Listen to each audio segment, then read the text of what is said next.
to promote healthy behavior.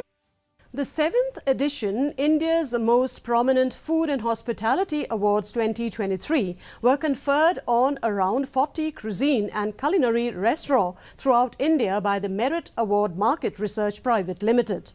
One of the most popular and tasty local Khasi food cafe, IT Belti Trattoria, won Best Family Restaurant in Meghalaya. Two restaurants from the northeastern region won this honour, including Korika restaurant for the Best Assamese Cuisine Restaurant of the year 2023. The award ceremony was graced by the Indian top chef Sanjeev Kapoor and a host of celebrated food and beverage industry officials. The award for IT Belti Trattoria of Shillong was received by Balaman Pinskem Suiting, popularly known as Bar Richie, at a glittering award ceremony on August 1st, 2023 in New Delhi.